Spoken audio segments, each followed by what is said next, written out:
badai yang terjadi di Filipina pada November 2013. Aduh. Topan Yolanda terjadi di Filipina pada November 2013 dengan kecepatan angin 300 km per jam atau 195 mph selama 1 menit. Dampak yang ditimbulkan yaitu yang pertama rusaknya rumah sehingga mengakibatkan ratusan ribu orang mengungsi dari rumah mereka.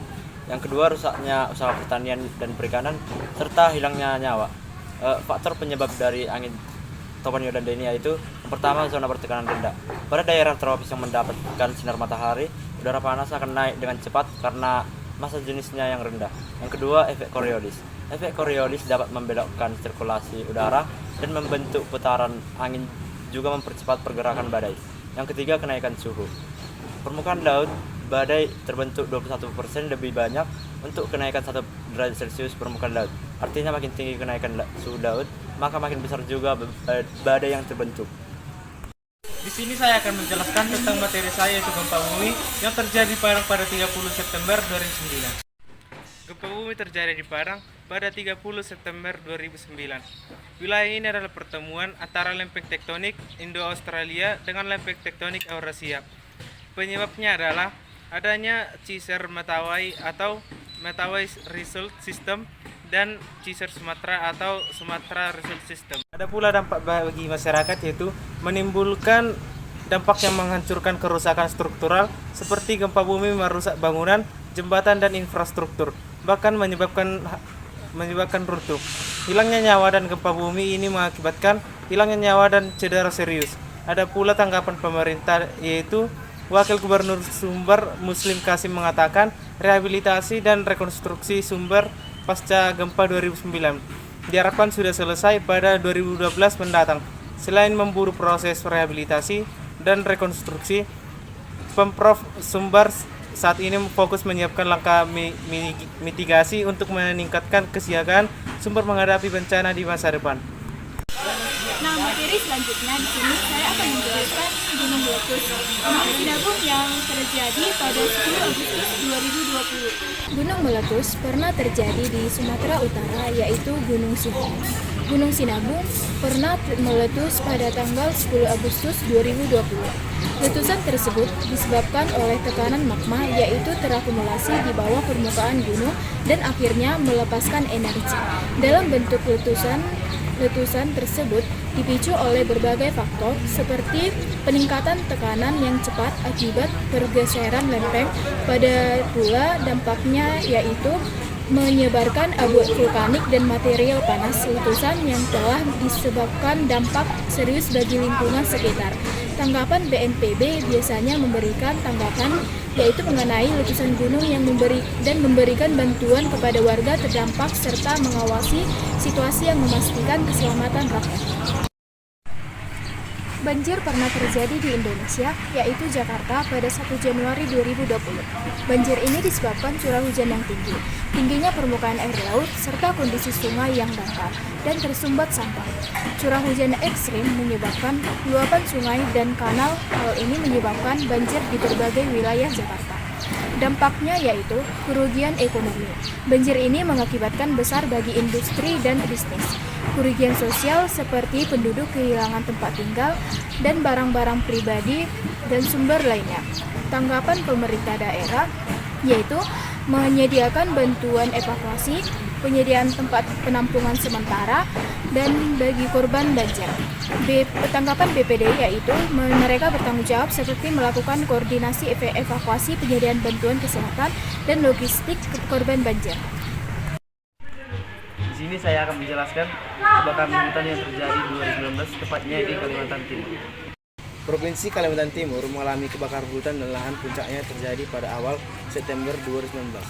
Tepatnya di Kelurahan Sungai Lulut, Kecamatan Banjarmasin, Kalimantan Timur, Minggu September 2019. Kebakaran hutan di Kalimantan berdampak bagi masyarakat, diantaranya menurunkan keanekaragaman hayati, nilai ekonomis yang menurun, serta produktivitas tanah yang juga ikut menurun, kerusakan ekologis, perubahan iklim, dan pencemaran udara. Laporan BPBD Kabupaten Penajam. Kebakaran hutan dan lahan terjadi di Kampung Sanga Klotok, Kabupaten Kutai Barat, Kalimantan Timur. Angin kencang dan luasnya lokasi membuat petugas kesulitan memadamkan api.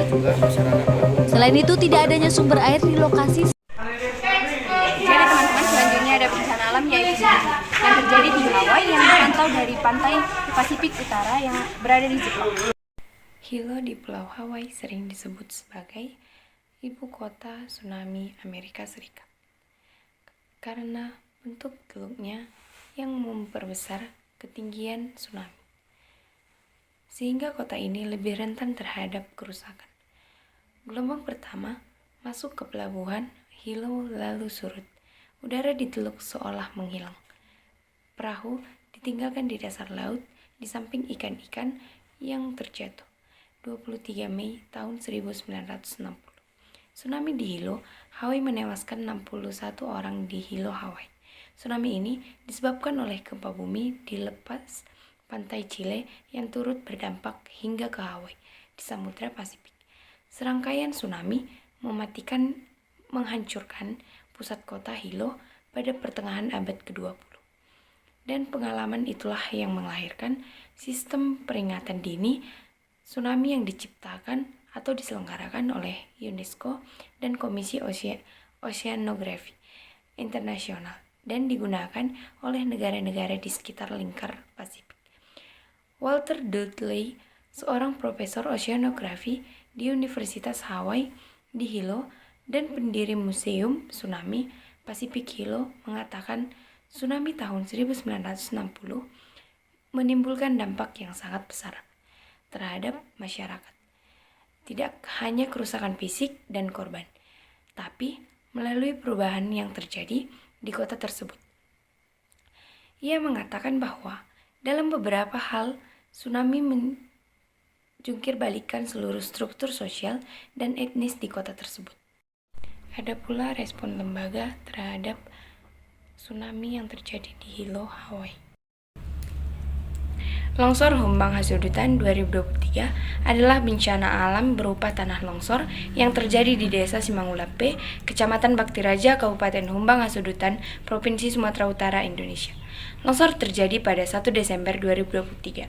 Ada pula penyebab dari tanah longsor ini, yaitu cuaca ekstrim yang menyebabkan hujan lebat, banjir, dan longsor. Longsor ini mengakibatkan kerusakan pada beberapa bangunan, termasuk 35 rumah warga, 1 gereja, 1 hotel, dan kerusakan pada ruas jalan. Tanggapan lembaga dengan memberikan upaya dinas kesehatan dari kabupaten atau kota, yaitu memberikan pelayanan kesehatan di puskesmas Baktiraja kepada masyarakat terdampak yang membutuhkan pelayanan kesehatan, mendirikan 3 posko kesehatan di dekat lokasi kejadian, melakukan pemantauan kejadian bencana, dan membuat laporan kejadian. Kekeringan terjadi akibat kemarau panjang yang dibarengi dengan cuaca dingin ekstrim. Berada di belakang pegunungan Chartens, Kabupaten Puncak kerap mengalami kekeringan saat musim kemarau. Kekeringan terjadi sehingga tanaman seperti umbi-umbian tidak bisa tumbuh. Padahal umbi-umbian merupakan makanan pokok masyarakat setempat, sehingga saat gagal panen mereka kesulitan untuk memenuhi kebutuhan pangan mereka. Tanggapan lembaga pusat, yaitu Menteri Sosial Tri Risma hari ini, menyatakan bahwa total 25 ton bantuan disalurkan untuk masyarakat terdampak kekeringan di distrik Lambewi, Kabupaten Puncak, Papua Tengah.